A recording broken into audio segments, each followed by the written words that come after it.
A história de Elias e o rei Acasias, registrada em 2 Reis 1, revela um momento dramático em que a fé do profeta é colocada frente à arrogância de um rei que se afastou completamente de Deus. O reino de Israel estava dividido, e Acasias, filho de Acabe, havia herdado não apenas um trono, mas também a idolatria e a rebeldia que seu pai havia cultivado. O povo estava desorientado, e os profetas do Senhor eram poucos. Elias, o profeta que já havia enfrentado reis e multidões, agora enfrentaria outra prova: falar a verdade diante de um governante que não queria ouvir. Tudo começou quando Acasias sofreu um acidente em Samaria. Caíra da sacada do palácio e estava gravemente ferido. Fragilizado, em vez de se voltar ao Deus de Israel, enviou mensageiros com uma ordem direta: vão e consultem Baal-Zebub, o Deus de Ecrom, para saber se sobreviveremos a isso. Essa decisão refletia a distância espiritual do rei. Era como se o Deus vivo tivesse sido esquecido no meio da própria terra de sua promessa. Entretanto, o Senhor viu o que estava acontecendo e enviou seu profeta. Elias, com seu manto gasto pelo vento e a barba grisalha coberta de poeira do deserto, recebeu a ordem divina para interceptar os mensageiros no caminho. Sob o sol ardente, ele os encontrou e declarou: por acaso não há Deus em Israel para que vocês vão consultar o Deus de Ecrom? Assim diz o Senhor: o rei não se levantará da cama onde está deitado, certamente morrerá. Os mensageiros voltaram assustados para Samaria sem nem mesmo concluir sua missão. Por que vocês voltaram tão depressa? Perguntou o rei, irritado, quando os viu regressar antes da hora. Um homem veio ao nosso encontro, responderam, e nos disse essas palavras que agora repetimos ao Senhor. Como era esse homem? Acasias insistiu, franzindo o senho. Usava uma veste de pelos e um cinto de couro, apertando-lhe a cintura. Responderam. O coração do rei gelou.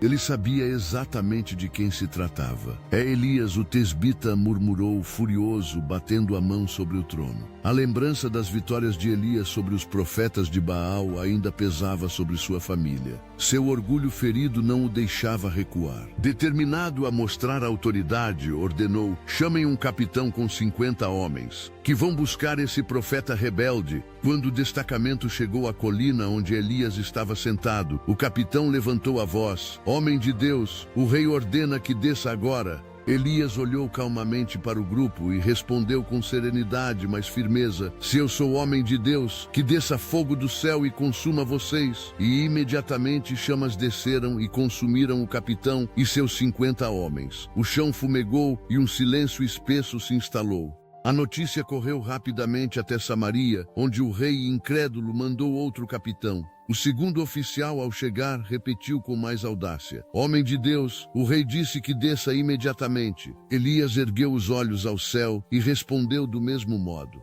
E o mesmo fogo desceu. A justiça divina se impôs diante da arrogância humana. Mesmo assim, Acasias persistiu em sua teimosia. Enviou um terceiro capitão, mas este, ao chegar, não repetiu o erro de seus antecessores. Diante de Elias, ajoelhou-se e implorou: mamem de Deus, peço-lhe que a minha vida e a vida destes 50 servos sejam preciosas aos seus olhos. Por favor, poupe-nos. Reconhecemos que o fogo desceu 2 vezes e consumiu os outros, mas tenha misericórdia. Nesse momento de humildade, o anjo do Senhor falou novamente a Elias: desce com ele, não temas. O profeta levantou-se e foi. No palácio a tensão era palpável. Acasias jazia em sua cama, pálido e ofegante. Ao ver Elias entrar, seu olhar misturou medo e rancor.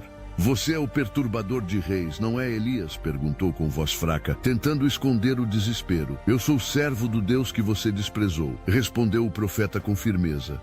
Assim diz o Senhor: porque você enviou mensageiros a consultar Baal-Zebub, como se não houvesse Deus em Israel, você não se levantará desta cama, morrerá. Elias o fitou por um instante e saiu em silêncio. Nenhuma palavra de defesa foi dita.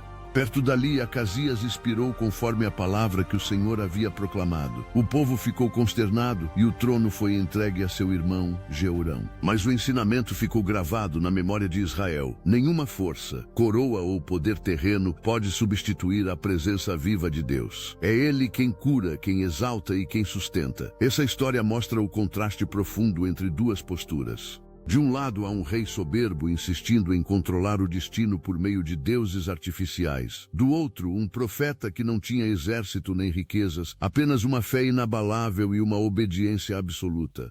Em cada palavra de Elias percebia-se que ele não falava por si mesmo, mas em nome de um Deus que exige verdade e fidelidade. Seu poder não vinha de encantamentos, mas da confiança em quem o havia chamado. Imagine o coração desse profeta, tantas vezes sozinho, cercado pela incompreensão e pelo perigo. Quantas vezes ele deve ter sentido o peso da missão. Ainda assim, Elias permaneceu fiel. Quando orava, não era com longas frases, mas com um coração entregue. Senhor, mostra que tu és Deus em Israel. Essa oração silenciosa, repetida em sua alma, movia céus e alterava destinos. Às vezes, em nossa caminhada, também enfrentamos a soberba moderna representada por Acasias. Quando colocamos nossa esperança em coisas exteriores, ignorando o Deus que fala dentro de nós.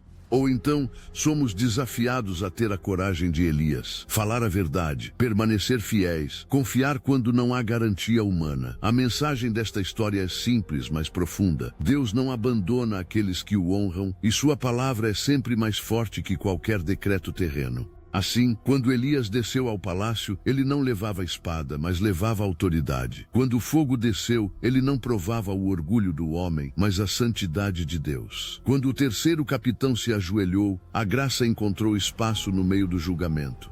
E quando o profeta voltou para suas terras, sabia que o Senhor havia, mais uma vez, vindicado seu nome. Elias compreendeu que o poder de Deus não estava apenas em consumir, mas também em poupar, e naquele gesto de misericórdia encontrou o sentido de seu próprio chamado.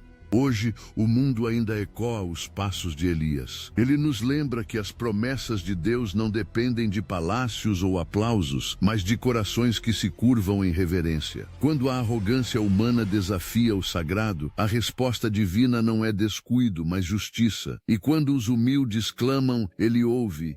Essa é a esperança que atravessa os séculos. A bondade de Deus continua se revelando àqueles que o buscam com sinceridade. Se há algo a aprender com esse encontro entre o profeta e o rei, é que cada escolha revela em quem realmente confiamos. Em momentos de crise, Acasias buscou oráculos falsos. Em momentos de silêncio, Elias buscou o Senhor. Que nosso coração siga o caminho do profeta e que sejamos lembrados não pelas coroas que usamos, mas pela fé que sustentamos. Quando tudo parece incerto, lembre-se, o mesmo Deus que respondeu com fogo é também o Deus que responde com perdão. Ele continua chamando pessoas simples para transmitir sua verdade, continua conduzindo os que se humilham e continua mostrando que a fidelidade é o maior dos milagres. Que essa história inspire você a confiar no Senhor acima de tudo, a reconhecer sua voz mesmo quando o mundo oferece vozes mais altas e a caminhar com coragem na verdade. Se você gostou, curta e compartilhe para que mais corações sejam fortalecidos pela esperança que vem da palavra de Deus.